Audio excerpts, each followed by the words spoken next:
LegacyMaker, the All Sports Network. This is it.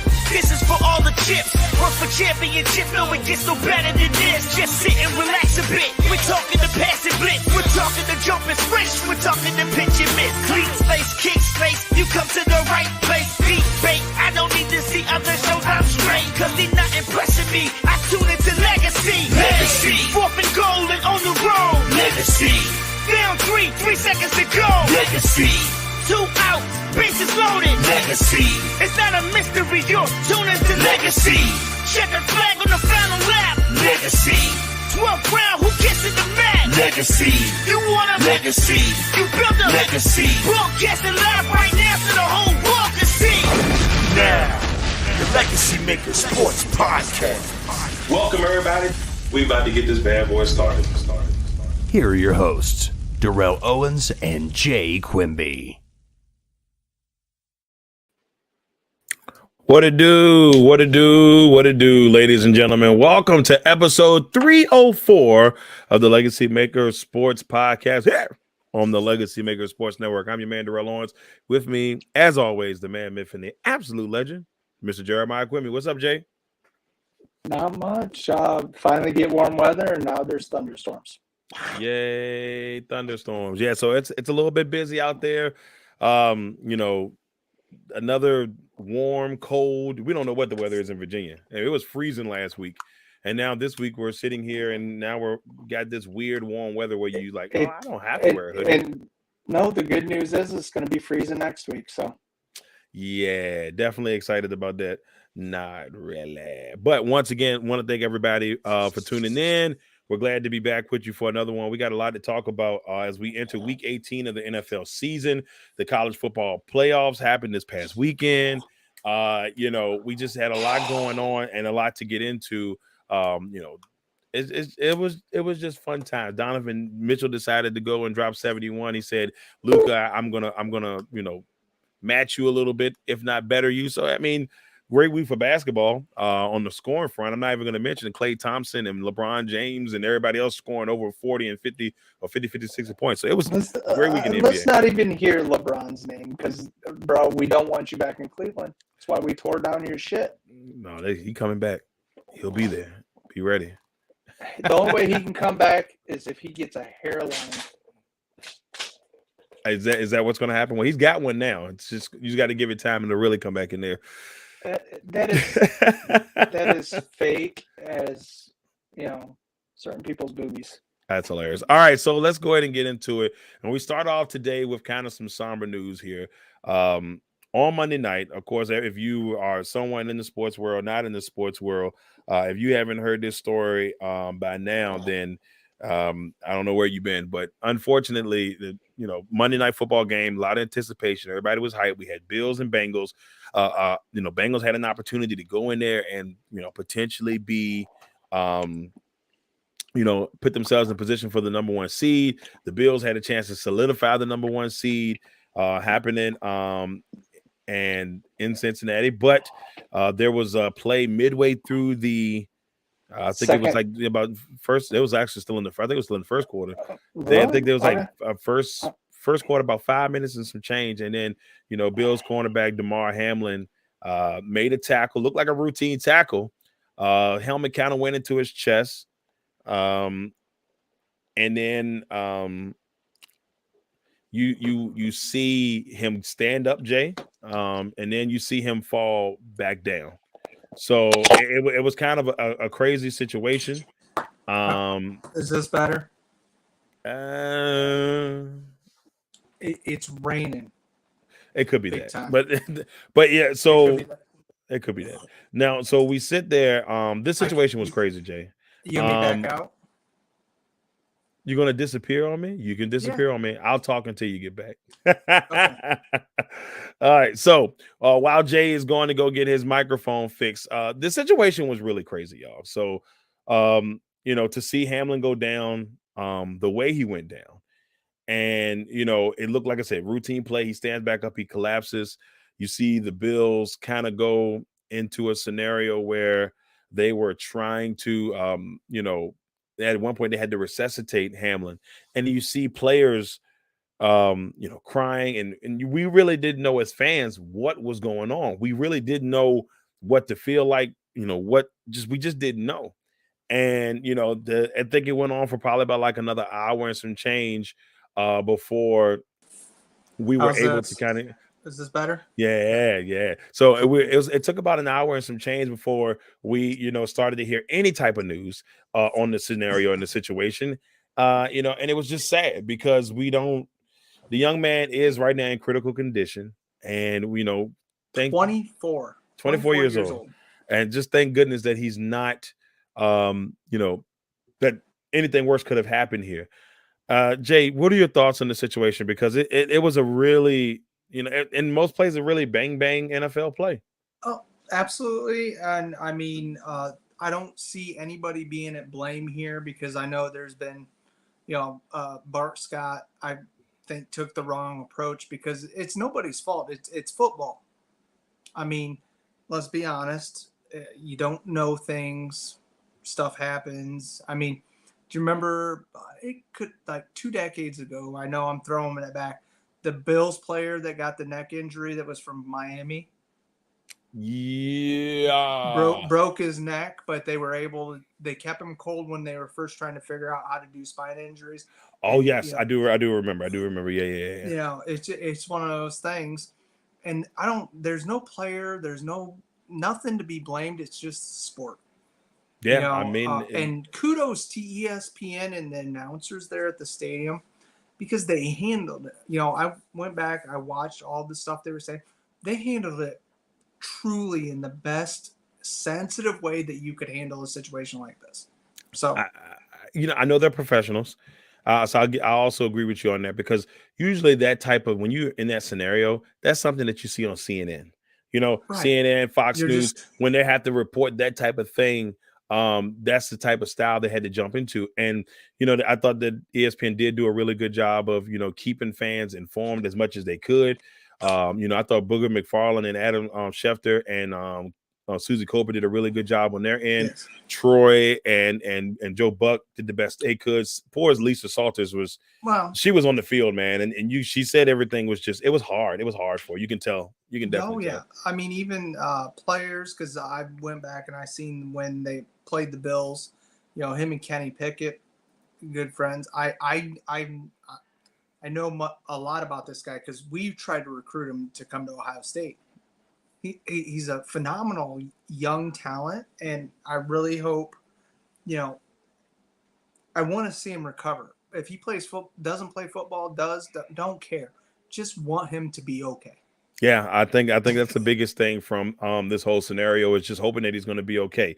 Now, it's still a crazy situation overall because, obviously once this happened, we had a lot of heat come from certain aspects. Skip Bayless took a lot of heat for the comments that he had said. You just got to be careful with, today's society can be hurt by anything, but I'm not saying Skip Bayless was right by what he said by any means, not at all. But, sometimes you really got to think before you open your damn mouth. Yeah, the wording was it felt weird. I think overall, if you listen to I think I knew what he was trying to say. It just didn't come out well. I know I didn't get a chance to watch Skip and Shannon this morning, but I heard that it did not go well, and I will be taking a peek after the show is over. But in general, this whole situation is just tough. The NFL's got a very tough situation on their hands, Jay, because a lot of people felt like the NFL didn't handle this right. You had that quote unquote, the 5-minute hurry up and get back on the field. Now, the NFL has already stated that, hey, that wasn't us. So I don't know if the referees had said, hey, we give it 5 minutes and then we got to keep going. And it could have been that, based off of normal, protocols and those type of situations. Maybe that's what happened. But I feel like the NFL they're not going to win in this situation, Jay, because right now they're saying there's 3 potential outcomes of what could happen here. All right. So 1, they could move the game. They can move everything back a week and create a week 19 where it's just the Bills and the Bengals playing, because you know, and then the game's got to be played. It's got to be played. And then, you know, and I know that's something that we don't want to talk about, but the NFL, it's going to be something that's out there because even, you know, our number one thoughts are making sure that Mr. Hamlin is okay. Damn, did you hear that? Was that thunder? Yeah. No, I got my earphones. It must have been bad then because I didn't hear it on my end. It just vibrated. Okay, I heard it. I heard it that time. So it's thundering here. Hopefully the lights don't go out while we're doing the show. But yeah, looking at that, it was just the whole scenario is going to be rough if they move it back one. There's also talk that they could have the game be a tie, and if that is the case, they go by percentages. But that doesn't help the Bills or the Bengals because Kansas City's 13-3. And if they win on Saturday, they'll be 14-3. And I think they still would have the advantage over you know, the Bills Kansas and City. the yeah. So Kansas City, this helps Kansas City out tremendously if they go a route of no contest or they go on the route of tie. Well, to me, if they rule it a tie, I'm sorry, Kansas City fans, the Bills need to have that week because I'm going to tell you, there's not one person that's not going to be on that field in a Bills uniform where their heart and mind is somewhere else. Yeah, I don't know how they're going to do it, but the NFL definitely has something that they got to figure out in that situation. I do not envy the NFL at all. It's gonna be something like I feel like they're going to be wrong one way or the other. Well, and my other thing with the NFL is the fact of how long it took to get an EMS onto the field. Yeah. You know, they brought the cart out. Fuck the cart. I'm sorry, I'm trying to cut down on my potty words, but that stuff there, that's life and death. That EMS should have been out there. Who cares if there's tracks on that field? Life is way more important than turf. I'm sorry. I mean, it's just one of those things, man. I don't know what they're going to do here. But it's like I said, violent sport. Yeah. Be prepared for everything. Boy Scout motto. Yeah, I think the NFL is going to just take an L on this, no matter which way it goes. But the biggest thing out of this is that, you know, Damar Hamlin is making a turn. Things are starting to get back on a positive light. I read today that he's, you know, progressively getting better. He's still on a vent, which, you know, sucks, but his vitals are, you know, a little bit more steady. Right. And which is the main thing here is just making sure this young man comes out of it alive. I got to agree with you 100%. I think that's the biggest thing. And, you know, hopefully, like I said, our thoughts and prayers are out to Damar and his family and that he makes a full recovery. Well, I mean, because you and I talked, this is another thing where we go back to that Burfett thing on AB. AB started that game as a somewhat normal person. After that, he's now the three-ring circus of fuckery. I mean, there's definitely things that need to, like Tua's might play. No, Tua I don't know why Tua playoffs. is playing. That's if they make the playoffs. That's I don't know what they're going to do with that, and I hope they figure it out. But Tua shouldn't be playing. I know they make millions because they put their body on the line and all this stuff, and they know what they're getting into. But this is just some of the things. Like I've read a lot of the keyboard cowboys behind their thing saying, "Well, this is why he makes millions out of it." This dude is not making the millions. Right. The guy's just out there trying to make a name for himself, doing what he can to get that next kind. I mean, come on. But those keyboard cowboys are always doing something, aren't they?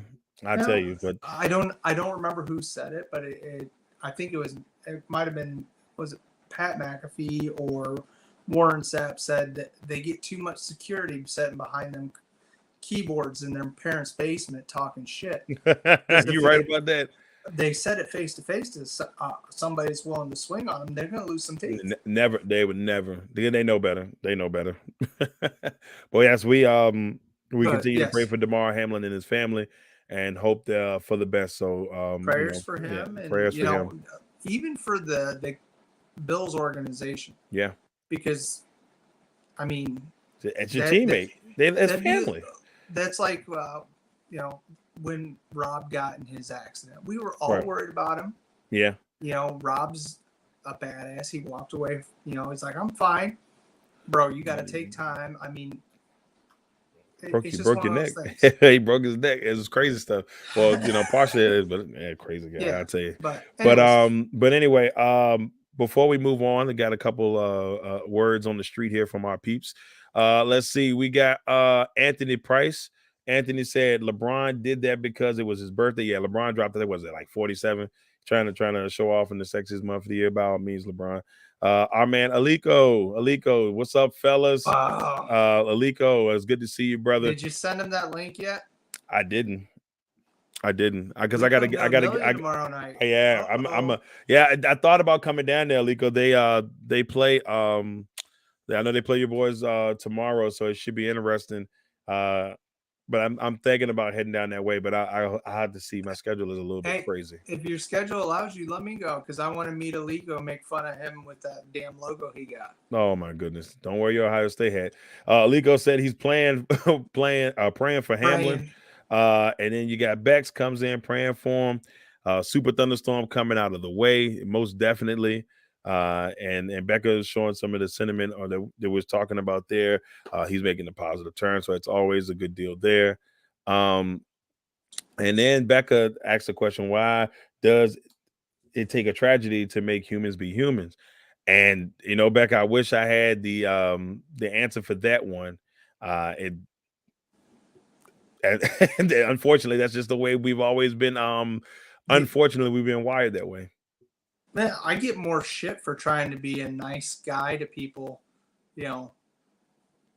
with the Christmas holiday, try to pay for somebody behind me, and they look at me like, "Oh, you don't think I can afford it?" No, it's just called being a good human. I don't care about that. Becca says toy driver's going crazy. Liko was a great question, Becca. Why can't we just treat our people right from the get-go? I agree with that 100%. It would be nice, but that's unfortunately the world we live in. I try to be nice to everybody until they treat me wrong. Then it's all like Donkey Kong. It's all like Donkey Kong. Now, talking about the national championship and Aliko's talking about Aliko's profile picture there. The national championship game is set. We got number 1 Georgia versus number 3 TCU.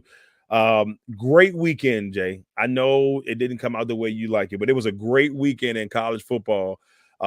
Exactly what you want to see from those semifinal games. Hopefully the national championship game could be the same intensity and fun and excitement, I guess we can get from that game. But TCU, big upset over Michigan. For me, Ruggles is Finkel.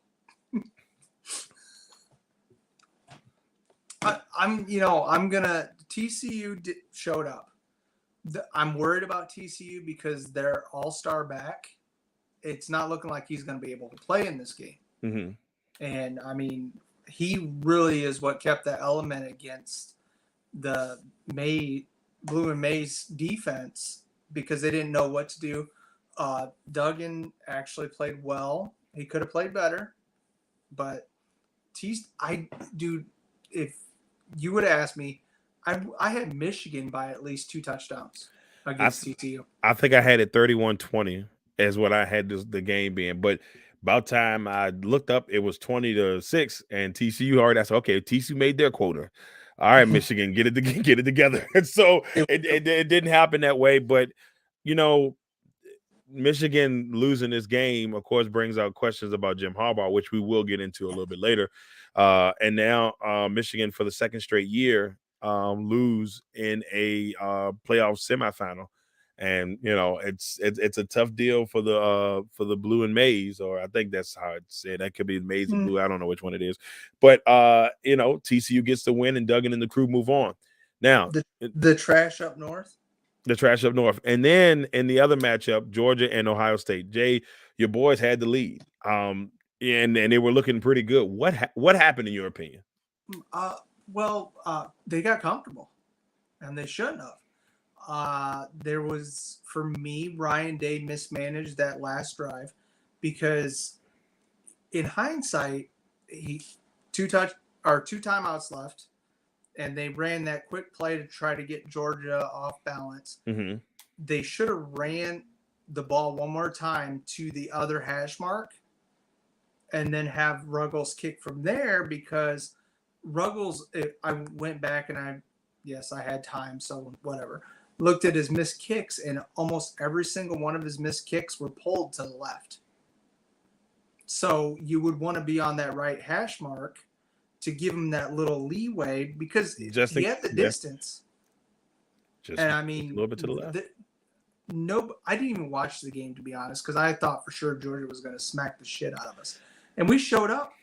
Showed up and showed out. Just couldn't get it in the end. I mean, it was a great game. Georgia was just as shocked that they won than maybe other people on that one. But I mean, it was great semifinals, and then we got national championship game set for Monday. It'll be Georgia and TCU. So your choice. Who do you have in this one? Oh, I'm going Georgia, man. Georgia they got a whole different level. That defense, TCU has not seen a defense like that. Yeah, the fan of me would say, man, it'd be pretty cool to see TCU win this thing.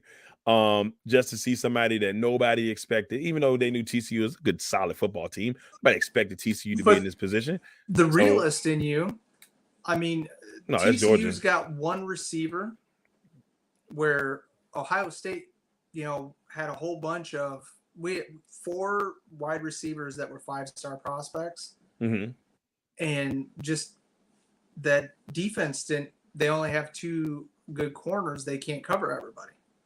So for me, at Georgia, I think that we're going to be disappointed. Georgia's going to go in there and smack the shit out of TCU. Man, I really do hope for a good game, especially after what we saw, especially after what we just saw, because we saw a pretty good contest, and you hate for it to be. Did it go in there for it to be a bad deal? But who knows? I mean, we may see some goodness. We may not.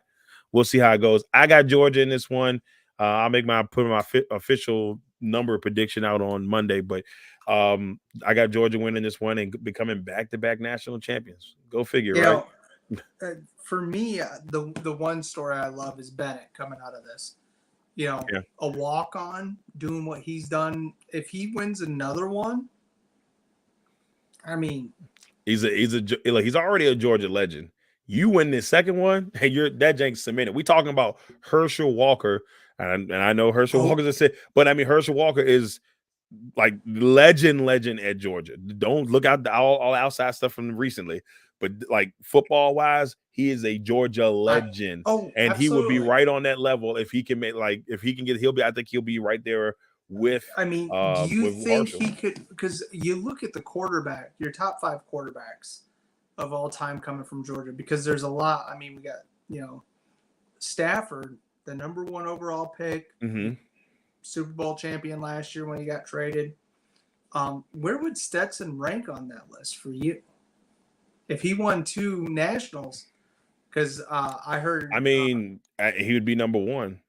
I mean, Street hitting his crack pipe.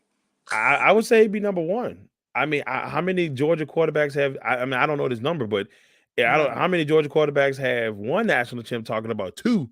If he gets 2, if you go back and look at the last 40 years, the last time besides last year that Georgia won was the year I was born, 1980. That was last national championship. He would. He may not be the greatest Georgia quarterback statistics wise. I'm not, and like I said, I'm not sure about that either. But I mean, on the front of winning 2 national championships and back-to-back, look, he getting it done. He getting it done. So we'll see. We got national championship. Kirby Smart, man. Look, it's a hell of a coach. It's good to see actual, one of the Saban guys go out there and grum off the tree and make things happen. So, unlike Belichick's tree, I feel like Saban's tree does better. Belichick's tree's full of. I'm not even gonna go there. Yeah, I feel like Saban's tree on the college level has done a lot better than Belichick's tree has done. McDaniel, if you're listening right now, we will trade you Thomas retarded Brady for Derek Carr and Josh Jacobs. This guy. I don't know if that's all that's going to go down. Did you see the Josh Jacobs interview? Where he if they franchise tag him, he ain't showing up. He said he'd come into this miserable place ready to work every day, and it's been the same crap. That's And crazy. That's crazy to me, but I know I saw it. That's crazy to me. I just seen it. I was like, yeah. Well, yeah. Anywho, let's go ahead and go to the next topic. Let's go to the next topic. Donovan Mitchell. Supposed to say retarded. Okay, Cajun. Donovan Mitchell makes NBA history, becoming the 7th player to score 70 points in an NBA game. And we've had billions, maybe I understand. We've had quite a few NBA players over the years.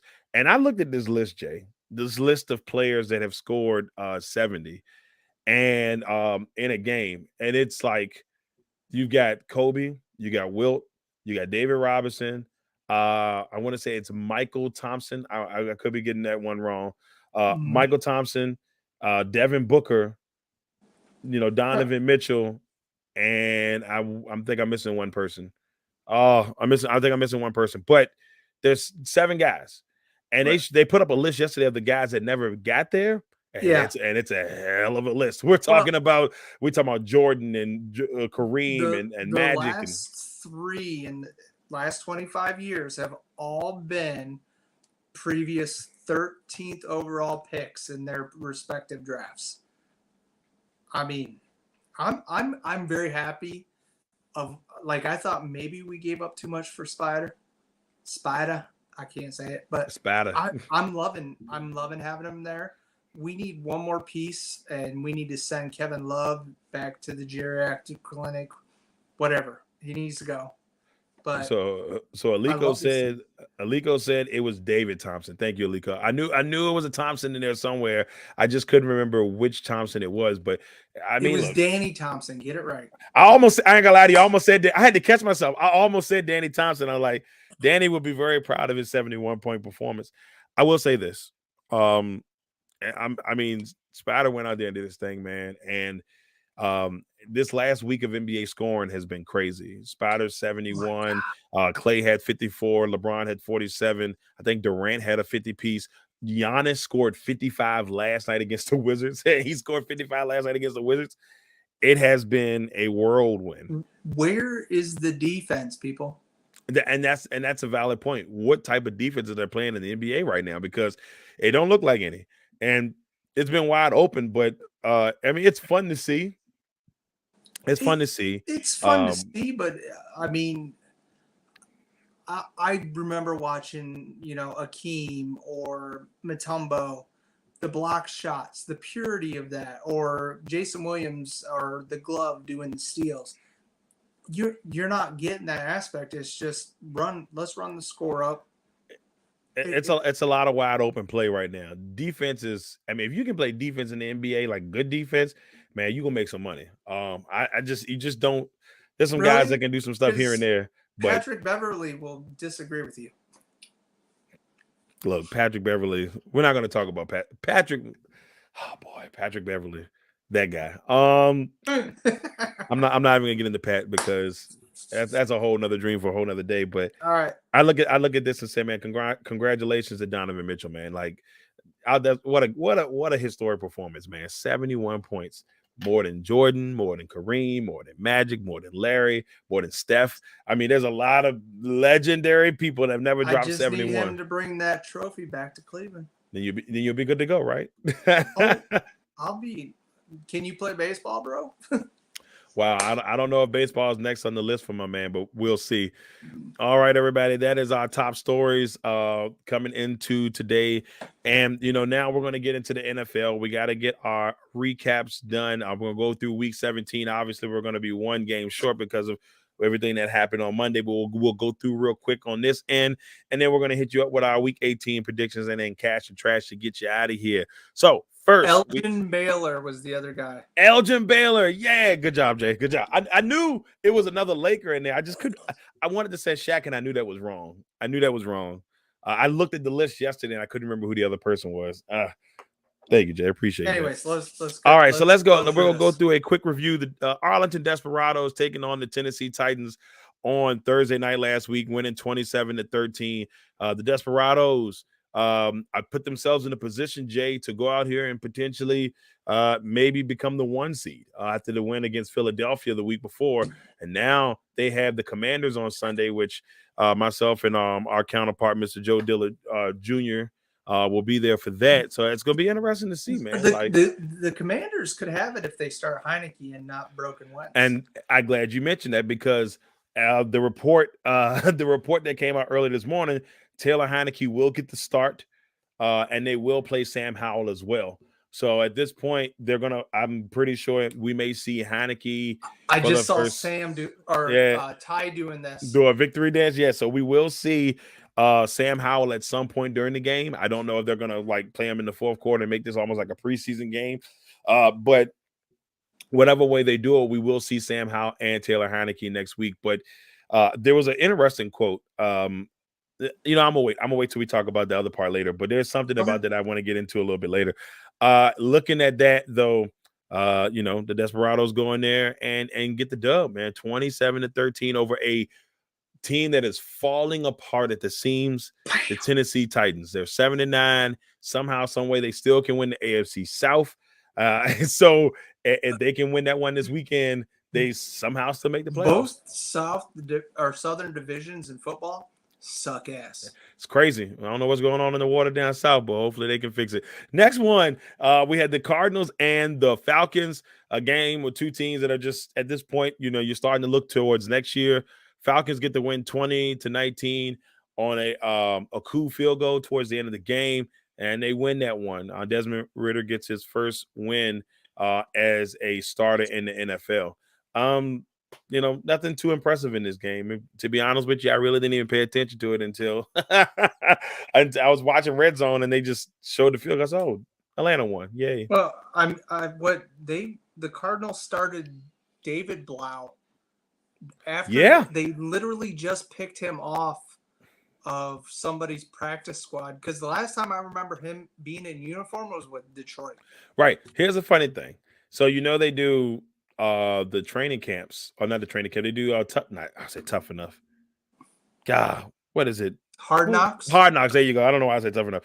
So Hard Knocks this year was with two teams. One, the Detroit Lions, and guess what? The Arizona Cardinals. So right now the Arizona Cardinals are doing this. I don't know if he was a part of that, but I mean, how many people can say they were a part of two Hard Knocks in the same year? Blau was with Minnesota. He got picked off of the Detroit team and was a part of Minnesota. I think Minnesota had him on the practice squad before he got sucked up by Arizona. When we get to Minnesota, I got to tell you who they signed to their practice squad for their backup. I'm pumped for it, actually. Oh, okay. Well, yeah, I did check into that. I hate that team. So, but nevertheless, this next matchup, the Detroit Lions winning 41-10 over Chicago. I actually thought this was going to be a closer game, but the way Detroit has been playing offensively, I mean, they've been playing great, Jay. We can't look past the fact they're averaging 30 points a game. Their offense is off the chart, but their offense is getting those opportunities because, Aiden Hutchinson is having the last time I think rookie had a season like this was Deacon Jones. That's saying a lot. So Aiden has been everything they've asked for. Fumble recoveries, forced fumbles, interceptions, sacks. Yeah, he's doing a little bit of everything. They just got to fix the rest of that defense. If they can fix the rest of that defense, Jay, Detroit can be something to write about for the next couple of years. About the best player on that defense that's a rookie. James Houston has been a steal. He has had a sack in almost every game that he has started. It's crazy. And a 6th-round pick out of Jackson State. Making it happen. He had 3 sacks against Justin Fields. The man is a monster. Nobody can block him. I love it. Look, a lot of people are, screaming, Green Bay's got their chance. Look, Green Bay is going to be at home this week. They're playing Detroit pretty much with the playoffs on the line. The Lions will know their fate pretty much before the game. If they're playing, they will know if they're playing to get into the playoffs or they're playing to be spoiler. I'll be honest with you. I think I'd rather play them if they're playing to get into the playoffs because I feel like the pressure will be on both. If they're coming in to play a spoiler, we're in trouble. I'm being as honest with you as possible. I think a lot of people are looking past this Lions team and just think Aaron Rodgers and look, Aaron and them are playing great football, and you know I'm not going to take that away from them. But Detroit's playing on a different level offensively. If our defense steps up, then maybe. But that's another thing we'll also talk about a little bit later. Houston has played 6 games. James Houston with 8 sacks accumulated in those games. That's crazy. He's had 1 game where he hasn't had a sack. So if he played a whole season, what you're telling me is he had 18, maybe like 19 sacks. He may hit 20 mark. Who knows? Let's just say, don't look down on those HBCUs. Hey, well, that's what you need if you're the HBCUs to see players like that thriving at the next level. Next matchup, we had the Chiefs and the Broncos. The Broncos gave the Chiefs a little run for a while, but the Chiefs went on and got the dub and winning their 13th game of the season. What the hell's going on with Russell Westbrook? That's it. Next. I don't know what's going on there. You got Patriots and Dolphins. The Dolphins continue to fall by the wayside. Patriots win 23-21. Big win for the Patriots because now they're right there in that 7th seed for the playoffs. I still want to see Jacksonville get in. I'm sorry. Well, as long as they get the win this week, we got as long as they get the win this week. We got Giants and Colts 38-10. And we can officially say that the Jeff Saturday experiment in Indianapolis. Jeff Saturday, go back to commentating. Yeah, man. Look, man, it just wasn't meant to be. I don't know what Irsay was thinking. But who knows? Maybe Jim Harbaugh. He's doing the pills again. Who knows? Wow. Next one, we got Saints and Eagles. Saints winning 20-10. At the time they were keeping their playoff hopes alive. There was still a chance. Green Bay, with their win against Minnesota, eliminated both them and the Commanders. So even though with a tough win against the Eagles, now what they did was put the NFC in complete jeopardy because now who knows who will be the number 1 seed. There's 4 teams that can get that 1 seed heading into there. You can either have we heard anything about what happened with Sweat? Because I know he was taken for a neck injury. Their defensive end. No, I haven't heard anything on Sweat. On Sweat. But now we got 4 teams that could, by the end of this weekend, be the number 1 seed. It could be the Eagles, could be the Desperados, could be the Vikings. Still, somehow they still got a chance at it, and it could be the 49ers. So it's still up in the air. They're only like 1 game out. Anything can happen. I just want to say to somebody that smiley face something that 49ers are for real. Next one, we got the Buccaneers and the Panthers. Buccaneers get a 30-24 victory. What a shit show. But look, in the end, you got the dub. You're in the playoffs, and who knows? It's just like the same thing you're starting to hear with Aaron Rodgers. Like, yay, Tom! Tom is in there, so anything can happen. Mike Evans making NFL history. 1,000. And he did it. I look at it like this. He did it in the 17-game span. Or in the 16-game span. So for those people, he didn't need the extra game, and he still got it. So much love to Mike Evans, the future Hall of Famer. And I don't care anybody says he's a Hall of Famer. Nobody's ever done it. It's a stat that's never been done. He's played on bad teams. He's played on good teams, and he still got 1,000 yards. That guy is a Hall of Famer. Next one, Browns and Commanders, with the score being 24-10. Browns had an opportunity to be on the field for this one, and boy, the Commanders just didn't show up to play. When maybe you didn't know because your coach didn't know in the post press conference, but even if that being the case, you still know that you got to win these games going out if you want to make the playoffs. And they just didn't show up, man. It was rough. And then Carson Wentz throws 3 picks, just a bad deal all the way around. And the boos were crazy. Oh my God, Jay, I can't even begin to tell you. Every throw, just imagine, bro. Every throw. He threw one pass that when he was trying to throw like a screen pass, and it just dropped at the bottom of who was the running back? I think it might have been Brian Robinson. He tried to throw to Brian Robinson. It hit right in front of Brian Robinson's foot. When I'm telling you, on cue, the fans, it was a boo, and then you went Heineke. They chanted Heineke's name every time Carson made any slight mistake. If it was I'm just going to go back to last week's show where I said they shouldn't have pulled Heineke. Look, I was semi-surprised that they went away from him, but I wasn't, because I knew that in the long run, they knew that they were going to push Heineke on a short list. If you listen to how Rivera talked about it, leading up to this game, I had a feeling it could happen. Well, like you said, Heineke makes that one mistake, and it could be the changer. But I mean, everything that Wentz does is just crap. Man, it was hard. Like, I felt bad for. I told one guy, I said he may throw one more pick. They're gonna have to just send him home. Not even just like, hey man, just go ahead and get out of here so they don't beat you up before you leave for the stadium. That's how bad I thought it was. Oh, wait a minute. You up before you leave the stadium. So now there's been a change. Commanders coach Ron Rivera announces that rookie Sam Howell will start on Sunday.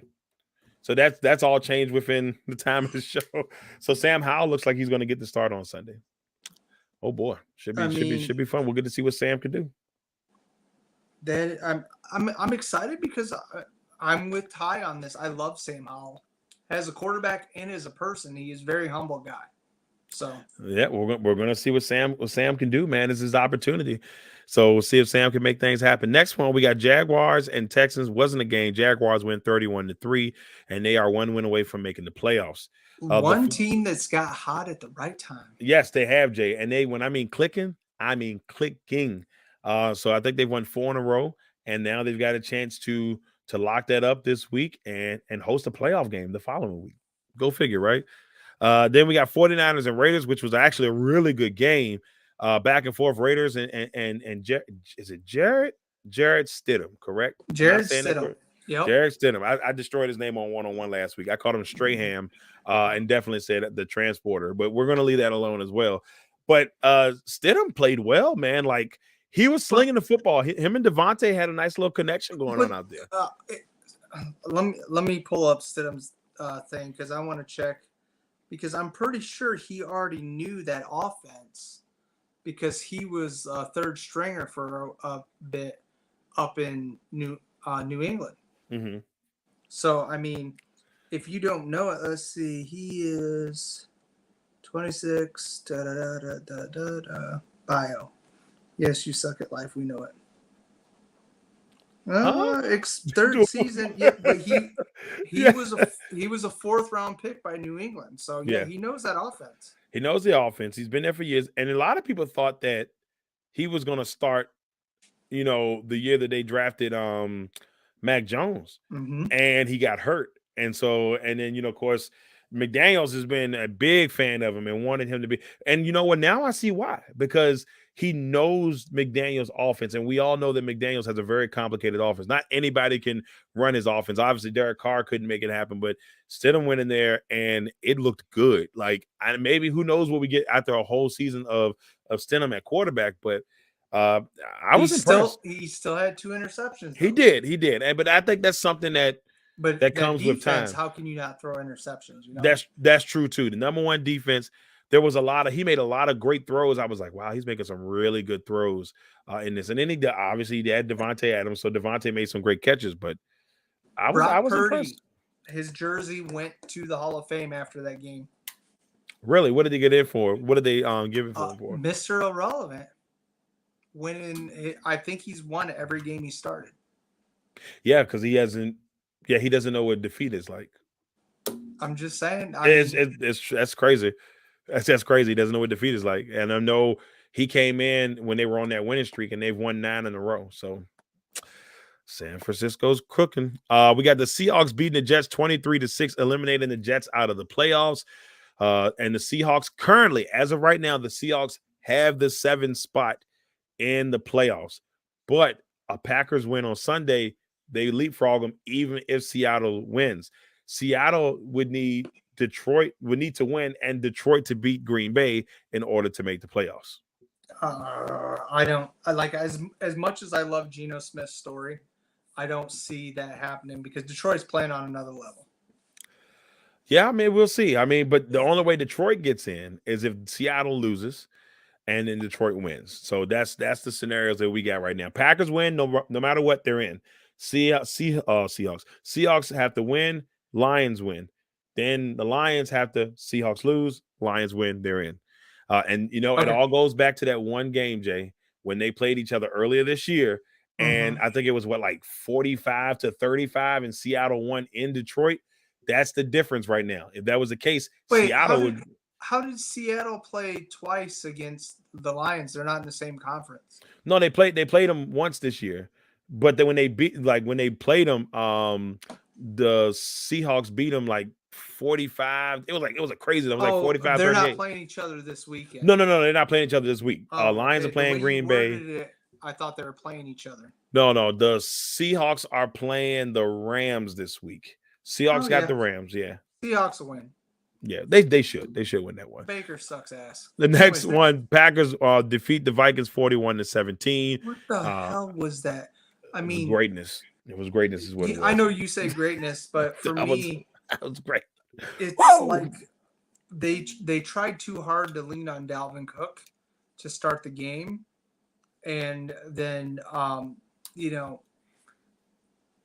Cousins forgot that he had two other wide receivers besides Jefferson, and your guy, he did his job. Yeah, Alexander. He talked his trash, and I give him credit. I'm glad he talked his trash, and he was able to get his revenge, and he really did fluster Justin Jefferson. There was a couple of times that Justin Jefferson, you can see him visibly upset.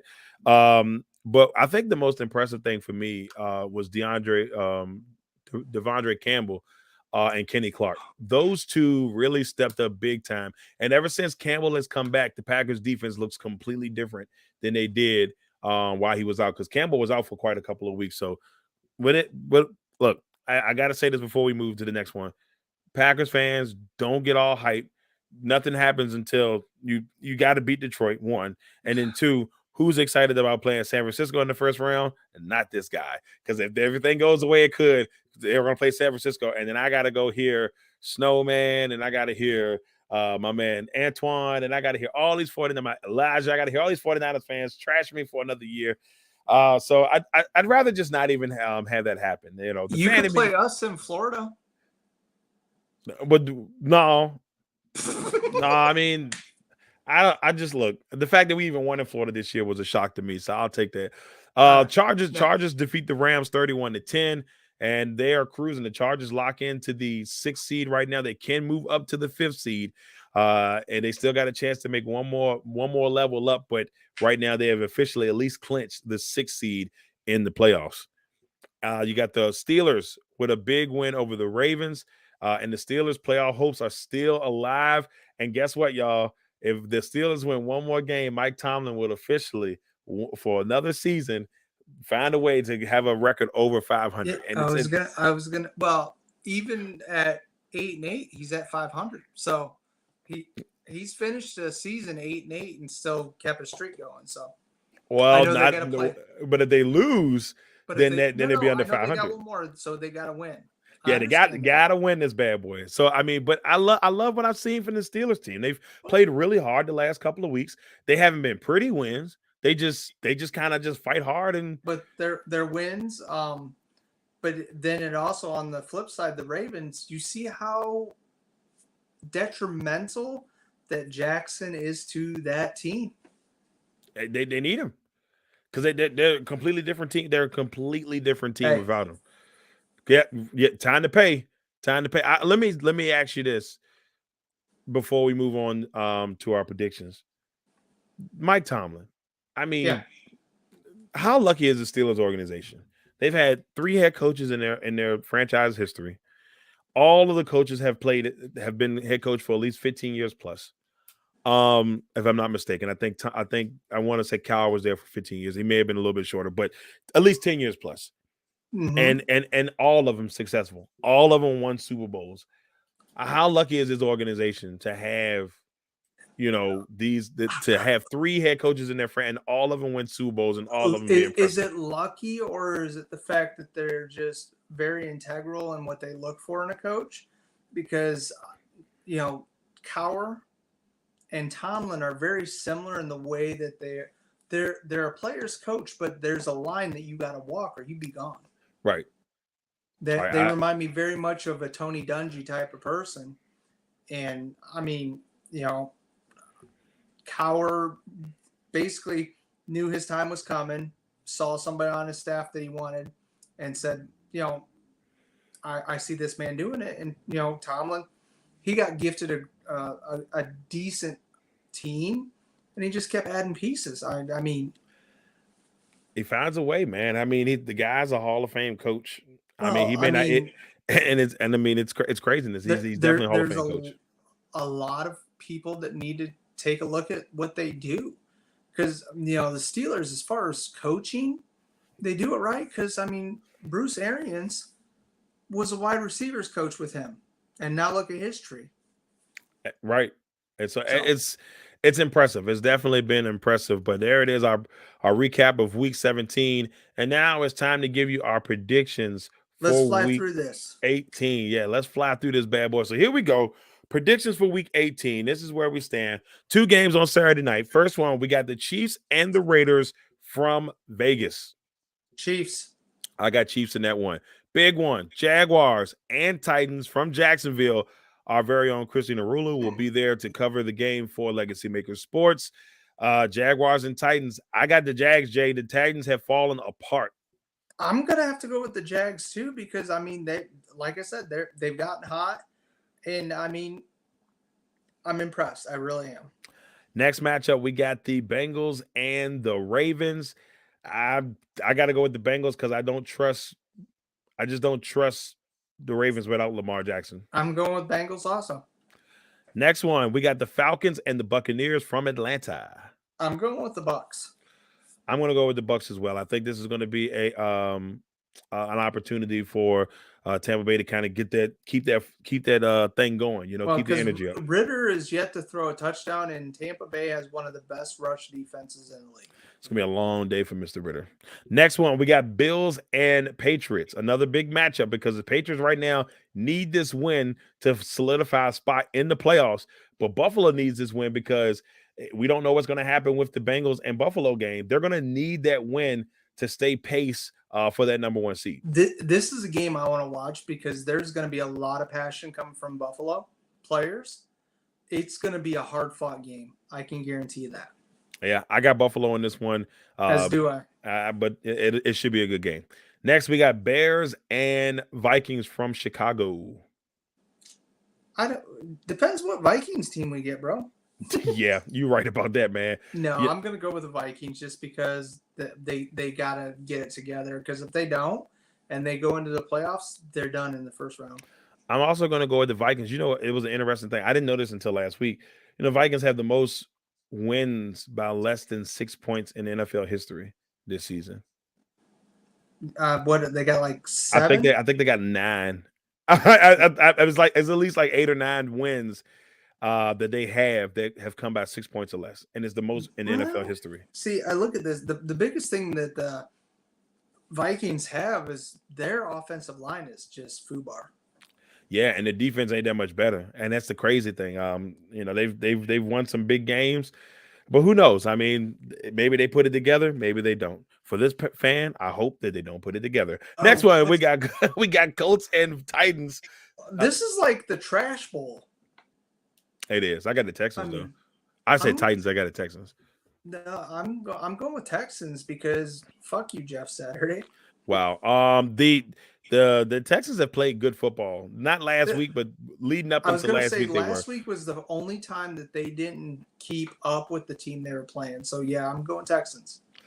Big matchup for the Dolphins. They win in the end. If they lose, it could be craziness. But the Jets, who are out, will take on the Dolphins from Miami. Now, see, for this one, let me see what quarterback we got playing. I think Teddy B will start for Miami. Teddy B is questionable. 2 is doubtful. Oh, so then that means it's going to be Thompson. Skylar Thompson? Yeah. You know what? I'm going with the Jets. I'm sorry. Oh, man. All right. So because of the quarterback situation, they have not won. The Dolphins have not won when Tua is not quarterback this team this year. So yeah, I think I'm gonna go with the Jets too. They've fallen apart strategically. It is what it is. Next one, Saints and Panthers from New Orleans. Panthers, because I hate the Saints. I'm going with the Saints. I don't know. They're playing a little. The Panthers had their chance last week and they gave it away. So I'm going with. They made me mad, so I'm going with the Saints. But yeah, because you wanted them to beat my team. But anyways, Sam Darnold is playing a hell of a lot better than Andy Dalton. So I'm definitely going with the Panthers. Yeah, all right, so Panthers. This is the only one we split on so far. I got the Saints. Next one, we got Browns and Steelers from Pittsburgh. The fan and how much I love Tomlin, I want to pick the Steelers. And fuck it, I'm going with Steelers. Yeah, I'm going to go with the Browns, and I'm going to say this: if the Browns play the way they played in the second half, if I see the Deshaun Watson I saw in the second half of that Commanders games last week, the Browns are going to win this one. And it's just they look so much better defensively. And yes, I know it's the Commanders and people want to do, but no, this is the best defensive performance I've seen them have in a while. And on top of that, Deshaun looked Deshaun Watson-esque in that second half. When he's throwing guys like Jonathan Allen and Montez Sweat, he tried to tackle him. He slung Montez Sweat over his shoulder to get him off. I was like, now that's the Deshaun Watson I know pre allegation gate or massage gate, whatever you want to call it. So if we get that Deshaun whole game, I got the Browns, but I don't know, man. It's hard to pick against Pittsburgh. I'll go with Cleveland. Broncos and Chargers from Denver. Chargers. Yeah, Chargers. That's not close. Eagles and Giants from Philadelphia. If we have the league MVP and Jalen Hurts playing, I'm going with the Eagles. Yeah, they need to win this one. They need to win this one. The Giants said they're going to play all their people, even though the Giants have solidified a playoff spot. But I am going to also go with the Eagles. But Eagles better be careful, man, because the Giants are looking for revenge. They treated them like stepchildren a couple weeks ago. So, yeah. 49ers and Cardinals from San Francisco. 49ers by 2 touchdowns. Yeah, there might be 3 touchdowns. It's not going to be pretty. I got Rams and Seahawks.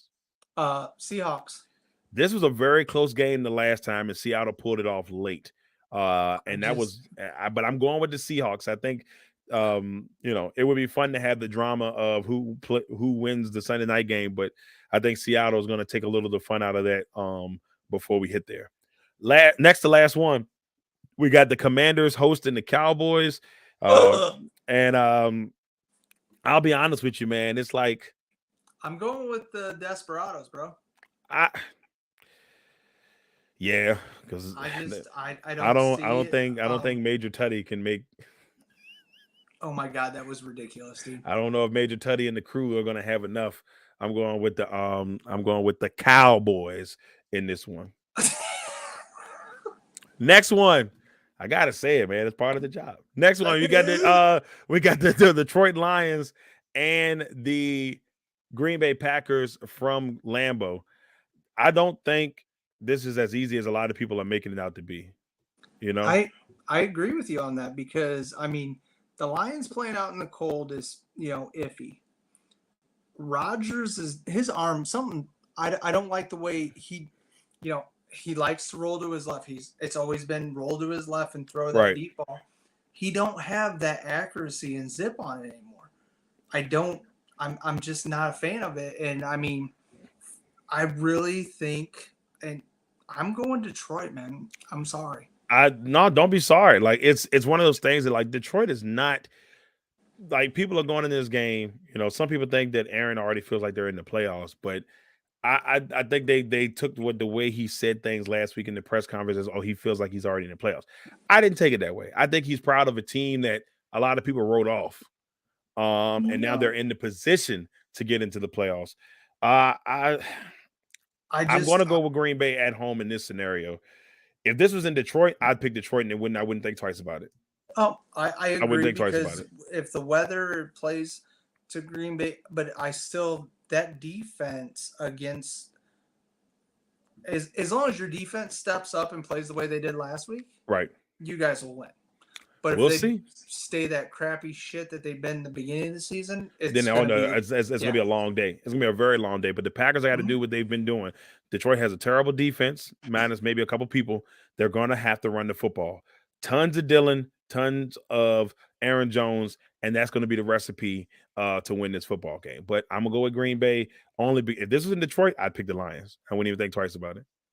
That's how confident I would have been in the team scoring in that dome on that occasion. Absolutely. All right, there is our predictions for Week 18, potentially the last week of the season. We don't know what in the world's going to happen with the potential Week 19 matchup between the Bills and the Bengals, but who knows? We'll see. But with that said, it is time for. And now it's time for Cash or Trash. Let's start Cash and Trash off on the right foot, talking about that team up north. Cash or Trash, Jim Harbaugh will be the Michigan Wolverines head coach next season. Cash or Trash? I'm going to trash it because I really think he is missing, coaching in the NFL. And some team is going to throw money enough at him for him to go back and coach, pro. I really see him going because he got done what he was brought in to do 2 years in a row. He made him relevant again. He beat Ohio State twice. That's what I meant. Is right. He beat us twice, but then he in the college playoffs he can't find the recipe. So I think he's not the answer. I also, Cash, I think he will be gone next season. But like I said, he's done the things that Michigan needed. They needed that. They needed the wins over y'all more than y'all needed it over them. And they needed it because it was getting to a point where it's kind of how like Virginia was with Virginia Tech. It's like, God, we just got to get one win. 8 years. Got to get 8 years. 8 years in a row. 8 years in a row. And so they finally was able to kind of break that up a little bit. And so he's done that. If he leaves, most people will be like, well, he never got us to the championship. But I don't think most Michigan fans will be as mad as most people think they will be. But whoever they bring in next, if that's the case, that's going to be very critical because we've seen the coaches they had leading up to Harbaugh, and it won't pretty. So they're going to have to figure that thing out. Where do you see him going, though? Well, for the fun part of me, I would love to see him go to the Commanders, but I see him possibly going to one of the South teams. I have a feeling Vrabel will be done with the Titans, and Vrabel will come to Ohio State to be there because the Titans started off the year great, and then they just fell apart. And, Malik Willis is a quarterback that would thrive in Jim Harbaugh's system. I think it's going to be the Colts. I mean, the Colts make the most sense anyway. Of course, Denver's already kind of thrown their way in it. He played for the Colts. He took the Colts to the AFC Championship game. If you're that type of person, that's the first name that goes to mind. Wherever he goes, he's got to figure that thing out, man, quick. I think the closest team to winning would probably be the Colts if they had good leadership.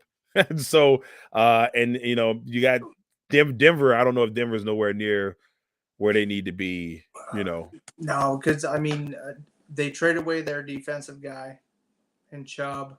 They've got draft picks, but, it's just one of those things. You look what he did, though, when he was with the 49ers. That's all I'm saying. It's crazy. Next one, Cash or Trash. Ron Rivera will be the Washington Commanders head coach next season. Trash that. He's gone. As soon as he started Wentz, if he's not gone, Daniel Snyder and him both need to be on the same boat. So I'm going to trash this, but I trash this because I think by next season, the new ownership team will probably be in there. I think we'll probably have the new ownership team before the draft. That's my feel on it. That's just a guess. I think they'll probably try to get it in before the draft or at least before the beginning of the new league year. And then that way they'll have, go down by then. And I think he may be a casualty due to that. If Snyder is back next year, he will be still their coach. If Snyder is back next year, he'll still be their coach, at least for one more season. Why? And I said because he was loyal to Snyder for the most part. Now, he may not openly show it, but think about the sacrifice that Ron Rivera had to do as a head coach, coming to the Commanders, dealing with all the stuff he's had to deal with. If anything, I think he'll show that Jay Gruden loyalty that he showed to Jay Gruden when he probably didn't deserve another year, but he gave it to him because of all the injuries. I think we see the same thing. But do we even know where Jay Gruden's at? He was in Jacksonville, but I don't think Jay Gruden's coaching anywhere right now unless he's coaching high school. I ain't. No, but I will say this about Rivera, man. This whole situation, the Wentz thing, I think hurt him. But what hurt him the most to me, just especially the way this organization has been through so much, and I mean just like crazy stuff over the last 3 years. I mean, since we've covered them, this team has been through the most. So, Yes. But I feel like looking at it, it just I feel bad for him because I think Ron Rivera is a great guy. But at the moment that he didn't know that they would be eliminated from the playoffs, that is, even though it's a simple thing, and I think some people was like, oh, well, okay, maybe he just didn't think. It looks bad in this day and age. If this was 20 years ago, it wouldn't look as bad because the scenarios are crazy, but the too many scenarios are out there. You being the man, you have to know. You have to know those things. And I feel bad for him because I think he goes through so much there that it may have just he's doing so much damage control that he can't focus on being a coach. and I feel bad for him on that. I really do think Absolutely. he can't get the fullness. But with that being said, unfortunately, I'm gonna definitely trash it because I think they're gonna have new ownership and they're gonna want to try to really true to heart fix that culture. Yeah. And we've been saying that for 3 years, but whatever. Last one, cash or trash. The Giants have been in talks about bringing Daniel Jones and Saquon Barkley back to lock them in as a duo. Cash or trash. Should the Giants bring back Daniel Jones and Saquon Barkley next season? I'm gonna cash this just because this is the first time that they will be in the playoffs since 2016 with the Yacht Party. Yacht Party. And Brian DeBull has done great. They both know the system. They both showed up, done what needed to be done. They need to get them some wide receivers because that'll take some of the workload off of Barkley. Rob Johnson said it correctly. He ran so hard and violently in college, he got hurt in his second season. Mm-hmm. But I see him coming back. Even if they win if they win one game in the playoffs, they have to. Yeah, they come back for cheap. Or cheaper, I should say.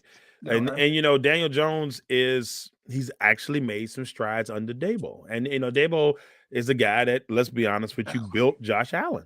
He got Josh Allen. Josh Allen's had a good season, but you can tell Josh Allen is not the same quarterback that he was when Daboll was under there. I mean, the mistakes that Josh had made this year under certain circumstances, why is he making that mistake? He didn't make those mistakes under Daboll.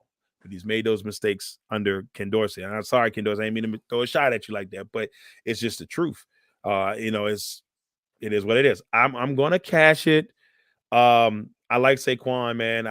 I don't see him coming back for top of market. No. Daniel Jones coming back for maybe about 10 to 12 million a year. I think it might be a little bit more because the market is so crazy.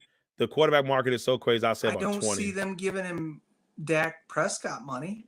I think they'll give him an offer. They'll give him a type of Derek Carr deal, a prove it type of deal. Because Derek Carr deal was crazy, but they also had options of getting out of it, and I think it'll be the same way. I think they'll have something where, okay, if you prove that you can continue to do what you're doing, you're great. The incentives will go from there. If not, I think Barkley will make more per year than what Jones will, hands down. I agree with that. I mean, Barkley is the MVP of this team this year, but they do have a young man I like, and Isaiah Hodgins, man. They may have found him a nice little nugget in that young man. I picked him up on one of my fantasy teams. I wish I'd have started him the last 2 weeks because it hurt me. It hurt me big time. I started him every week leading in there, and I said, no, I'm going to put him in the bench, and he got 20 points each game. Oh, boy. Where did they steal him from? I don't remember, so that's why I'm asking. I am not 100%. I want to say Massachusetts, but I don't think that's right. I think that's Victor Cruz.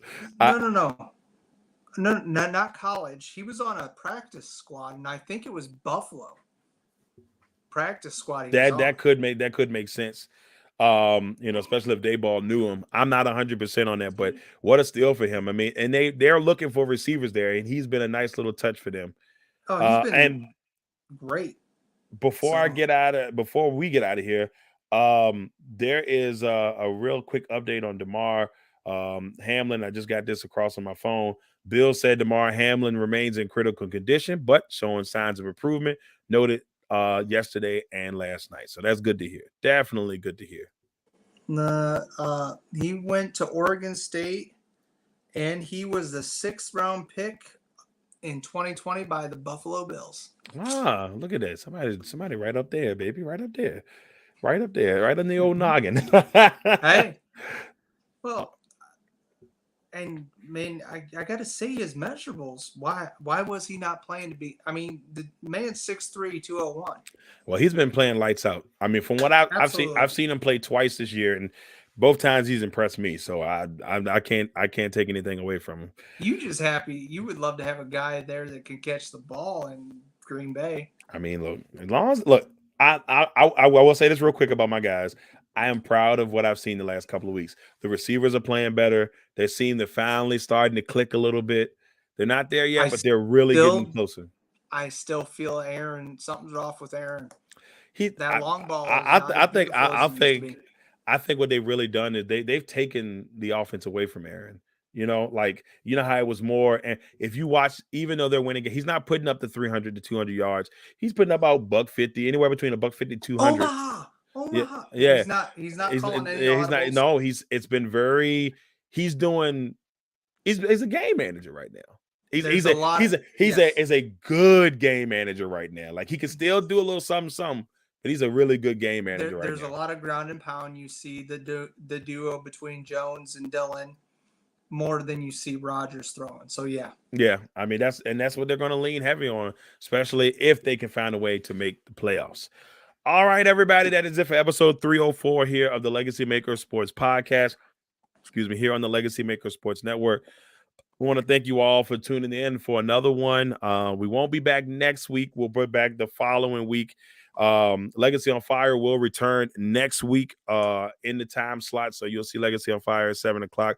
But me and Jay will be back the following week to bring you some more here on the LegacyMaker Sports Podcast. Then once that comes back, we'll be rolling with the podcast here on Wednesdays. You'll see Legacy on Fire on Thursdays. And then, one-on-one, I'm probably going to keep on Thursdays for now, but it'll come before Legacy on Fire. So with all that being said, once again, everybody, we thank y'all, man. We thank y'all for tuning in and being a part of the show. Everybody that tuned in today. Happy New Year, and, God bless. Keep kicking ass, and, love your people. By all means, you heard what Jay said. Go do it. Go love your people. Kick booty. And don't say Dallas out loud around Becca, and then you'll be good. All right, everybody. That is it here on the LegacyMaker Sports Podcast. I'm your man, Darrell Owens, and that's my man, Jeremiah Quimby. God bless. We love y'all. We will see y'all again next time.